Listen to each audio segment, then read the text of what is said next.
আসসালামু আলাইকুম। ঘর গৃহস্থলীর পক্ষ থেকে বলছি। আপনারা তো সবাই ভালো আছেন? আমি ভালো আছি। আশা করি আপনারাও ভালো আছেন। আপনারা ভালো থাকবেন, শরীরের প্রতি যত্ন নেবেন, এটা আমার কথা। আর আমি আজকে খুব বৃষ্টি হচ্ছে তো, তাই আমার ছেলে মেয়ে একটু পেঁয়াজি খেতে চাচ্ছে। পেঁয়াজি ভেজে দিব, মুড়ি দিয়ে খাবে। হ্যাঁ, ছেলের বাবাও খাবে। সেই জন্য আমি মনে করলাম যে একটু বানাই, রান্নাঘরে যাই। পেঁয়াজ কুচি করেছি, ঝাল দিচ্ছি পরিমাণ মতো। এখন এখন হলুদ টলুদ দিয়ে ইয়া করবো। এখন একটু লবণ দিচ্ছি আগে।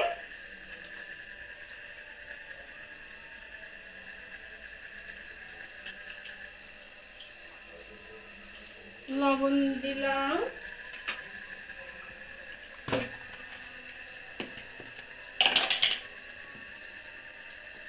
তারপরে পরিমাণ মতো হলুদ দিলাম,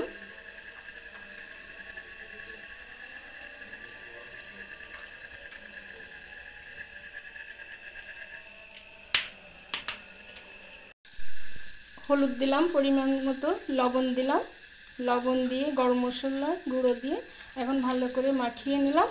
মাখিয়ে এখন হলো বেসন দিব। পরিমাণ মতো বেসন দিলাম। বেসন দেওয়ার পরে একটু হলো পানি দিয়ে মাখিয়ে নিতে হবে, ভালো করে মাখিয়ে নিতে হবে।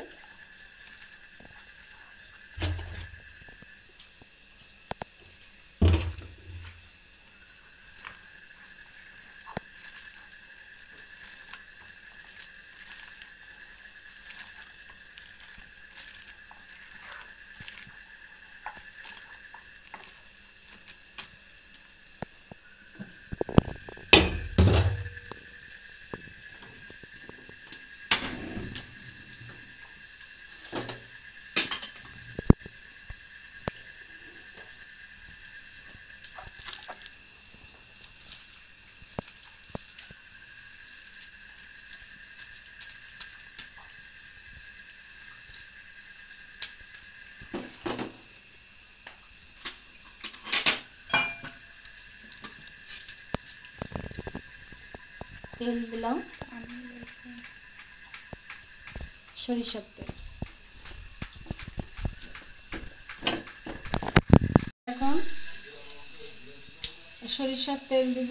তেল দেওয়ার আগে পাত্রটা গরম করে নিয়ে এখন সরিষার তেল 1 কাপ সরিষার তেল দিয়ে দিলাম।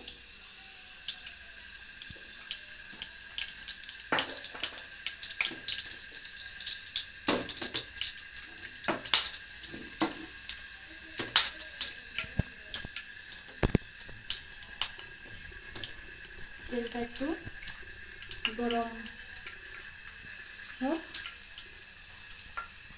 সরিষার তেল দিয়ে আমরা সমস্ত রান্না করছি। তেলটা সঠিকভাবে গরম হয়ে গেছে।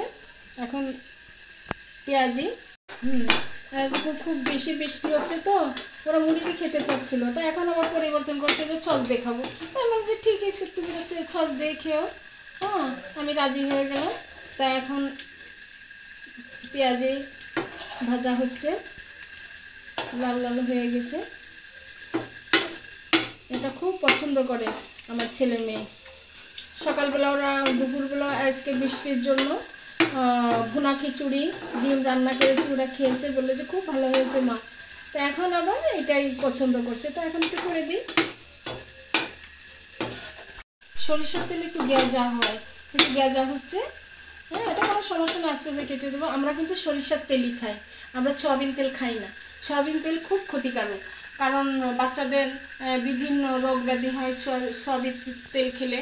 আর হলো সরিষার তেল সবাই খাবে, সরিষার তেলে গ্যাস থাকে না, পেটে গ্যাস হয় না। সয়াবিন তেলে অনেক ক্ষতি, আপনারা জেনে দেখবেন, অনেক ক্ষতি।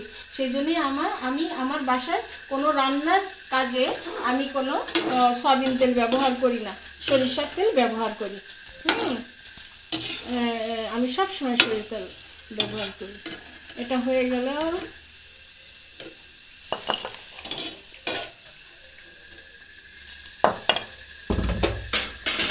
ভাবছি আর প্রকৃতি জানালা দিয়ে, আমার রান্নাঘরের জানালায় প্রকৃতি দেখছি, কি সুন্দর যে বৃষ্টি হচ্ছে, হ্যাঁ, ঝমঝম করে শব্দ হচ্ছে।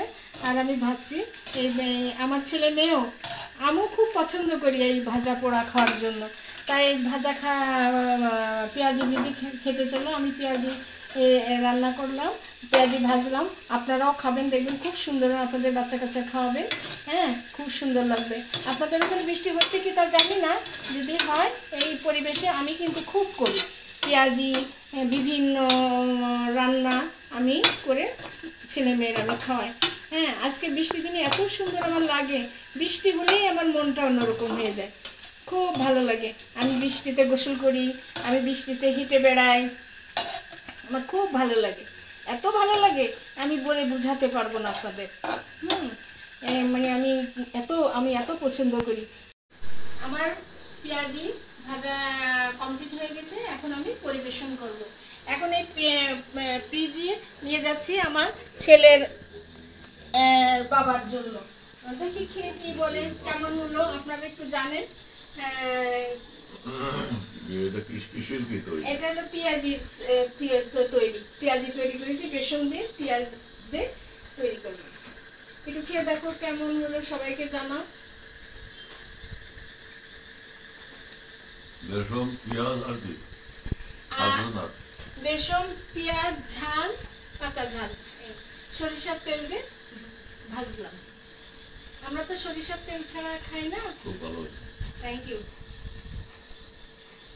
সহজে কিন্তু সে ভালো করে না, আমার হাজবেন্ড কিন্তু সহজে ভালো করে না। তার রান্না করার আগে আমার চিন্তা ভাবনা করে রাঁধতে হয়, আমার ভয় করে যে খাওয়ার পরে কি বলবে, সবসময় নেগেটিভ কথাটাই বলে। তা আজকে একটু ভালো বললে, ভালো যখন বলে আমার মনটা খুব ভালো লাগে, আর খারাপ বললে আমার মনটা কি বলবো, কিছু বলার নেই, হয়তো খারাপ লাগে। মানুষের ভালো বলাটাই তো বিশাল ব্যাপার, সেরকম না হলে তো বলে না। খুব ভালো হয়েছে ইনশাল্লাহ। এরকম প্রতিদিন ভিডিও তৈরি ওসিলায় যদি আমাদের ভালো মন্দ বরাতে হয়, এই জন্যে আল্লাহর কাছে হাজার শুকর যে উনি আমাদের নিত্য নতুন আহার যোগাচ্ছেন। এই ভিডিও ছাড়ার ওসিলায় এই উপলক্ষে আমরা খাওয়া দাওয়া করে যদি শরীর স্বাস্থ্য একটু উন্নতিকরণ করতে পারি, সেই জন্যে তোমাদের কয়মায় প্রতীকে আমার তরফ থেকে অশেষ ধন্যবাদ। আজকের মতো এই রান্না শেষ, পরিবেশন করেছি, আমার সবাই খেয়েছে। তা আপনারা সবাই ভালো থাকেন, সুন্দর থাকেন। আগামীতে আবার একটা সুন্দর রান্না নিয়ে আপনাদের সামনে উপস্থিত হব। এটা বলেই আজকে শেষ করছি। খোদা হাফেজ।